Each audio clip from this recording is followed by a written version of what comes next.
What goes up must come down. Dun-dun-dun. I forgot the rest of the song. Anyways, what's up, guys? Welcome back to another episode of Anything But ASIC. And the markets are bleeding. Bleeding, bleed. Oh, that's the Eminem song. Bleed, bleed. Anyways, cue the fire, cue the drop, cue the FUD, cue everything. It's going down. Once again, I'm not calling it's a Bitcoin crash until it's like 10 grand. I'm like, okay, we're really in the crypto winter here, and it's real cold. But I know how I was saying that I tried to apply to Bitcoin of America. Well, when the price goes down, people get let go out of these blockchain companies. So BlockFi and Crypto.com render hundreds of staff jobless as crypto market bleeds. You're jobless. Hopefully, if they were in this, they weren't like a arts major or something like that, and they had something to bounce back on. Maybe they were like a coder, maybe they had, maybe they had couple of AWS certs. I don't know what you can talk about, but let's get into the article. BlockFi announced in the block. Get out of here.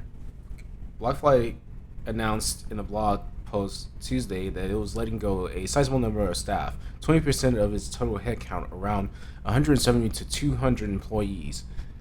Zach Prince, the CEO of the crypto trading and lending platform, tweeted that the job cuts can be traced to a dramatic change in macroeconomic conditions and BlockFi's efforts to regain profitability. 5 BTC plus 300 free what ads go 500 BTC plus 300 free spins for a new players, and 15 BTC plus 35. They don't say whether that's nominated in dollars or whatever. Oh, okay, just 35 free spins every month, only at mbitcasino.play now. The post from the co-founders of BlockFi, Prince and Flory Marquez, I don't know how everyone say that, follows a string of well-known crypto companies decreasing employee numbers because of the ongoing chaos happening in the bear market. Coinbase.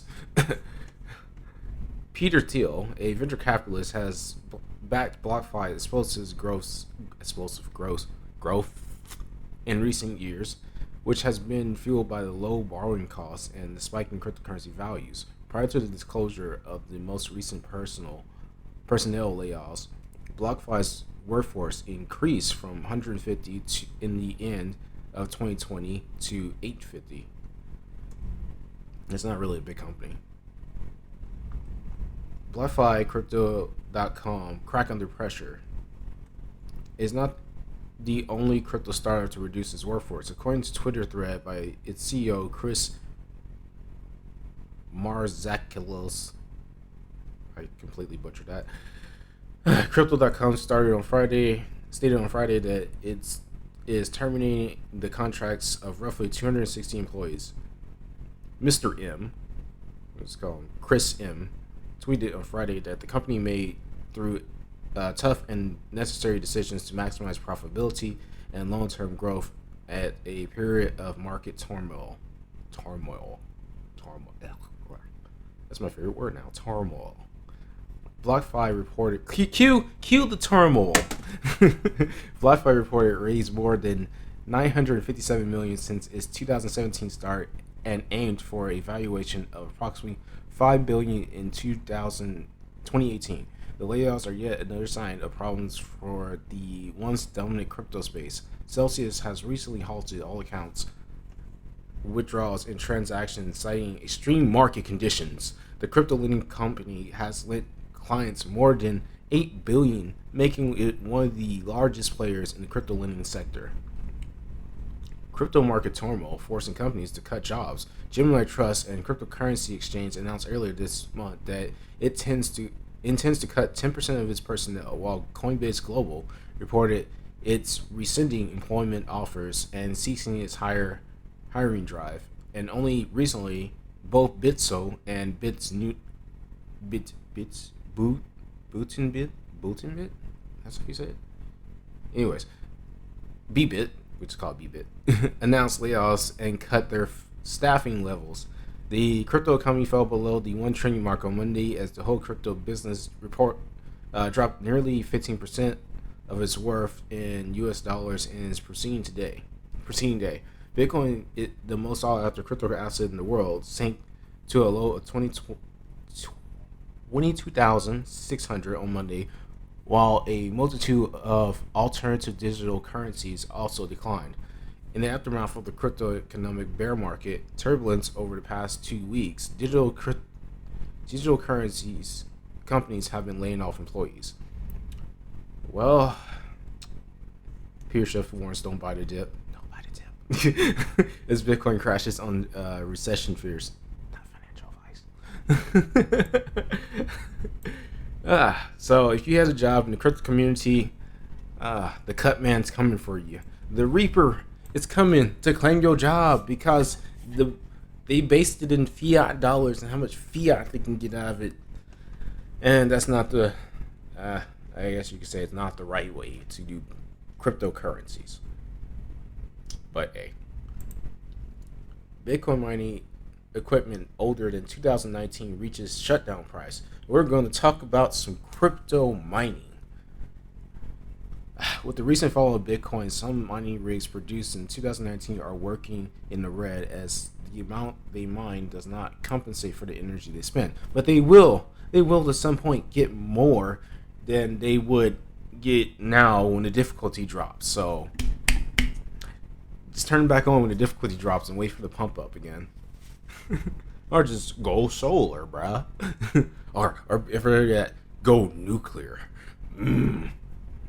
As Bitcoin fell as low as 22,600, some mining equipment manufactured in 2019 is no longer profitable, while the rest is barely producing positive returns. Bitcoin BTC mining company BitDeer posted on a chart on Twitter showing the price limits for each piece of equipment to remain profitable.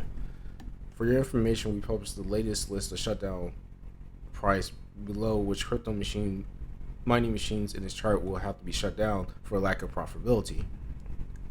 Signed BitDeer official. Don't at me, bro. Based on chart Antminer S17/67, is it S67? Which was manufactured in 2019 is no longer profitable as of noon UTC today when Bitcoin fell below $25,000. Straight into the ground. As press time, Bitcoin is trading at 22,437. However, it fell below to 22,000 earlier today, which temporarily made an Antminer S17 73 data hash unprofitable as well. Oh, okay, so this was a data hash number, S1767 data hash. Let's see. Antminer S19s and WhatsMiner M30Ss were produced in 2020, while Antminer S19Js was developed in 2021. These machines can handle an additional 50% loss in Bitcoin prices before they are deemed unprofitable. The remaining machines, which were also produced after 2020, can remain profitable for up to 30% price loss in Bitcoin. Did miners see this coming? Bitcoin miners have been selling their earnings immediately since the beginning of the bear market. Crypto YouTuber Lark Davis drew attention to the sell-off with his tweet. Ever since the recent crash began, miners have been selling their Bitcoin. This is the biggest sell-off in 2 years. Pig Twitter, don't at me at Crypto Lark. His name is Lark Davis? Really? Wow. Since miners usually hold their earnings until the next bull market to sell for the higher price, their tendency to sell immediately indicated that they expect the Bitcoin's price to fall even more. On June 6th, when Crypto Slate took a deep dive on the Bitcoin the topic of Bitcoin was at $31,331. Affordable mining. Countries that rely heavily on renewable energy sources become miners' first choices because the affordable electrical prices. Norway is one of those countries, according to the numbers from April 2022. Norway compensates 8% of its total energy need from hydroelectric power plants. As a result, the country historically has cheap electricity priced between 3 cents and 5 cents. This would make mining equipment in Norway more prone to Bitcoin price falls. Green mining has been on the surge for the past the last year, partly because miners aim to reduce the costs and partly due to its harmful effect on the environment. Fake news. According to a report on Bitcoin Mining Council, around 58.4% of Bitcoin mining in the globe uses sustainable energy sources as the first quarter of 2022. This indicates a 59% increase in usage of green energy in Bitcoin mining since the first quarter of 2021. Examples of cheap and green mining energy daily due to public figures, encouragement, and private partnerships. So there you have it, guys. We're getting green in the Bitcoin community. It's naturally what happened, as we're seeing what happened. The electrical price, and I would like to see going further if they talk about it more. The price of electricity it costs to run these miners are going to actually have people shutting down the older miners, which would burn more electricity for less efficiency, which is the natural way of things. It's the natural order of things. This has happened last hype and bear market, and it'll happen this hype and bear market. But what do you guys think? What do you guys think? Should we just make it decentralized like it should have been from the get-go? Should we maybe switch to a CPU only algorithm like Monero? Was Monero right this whole time? What do you guys think? Let me know in the comments, and I'll see you guys some other time.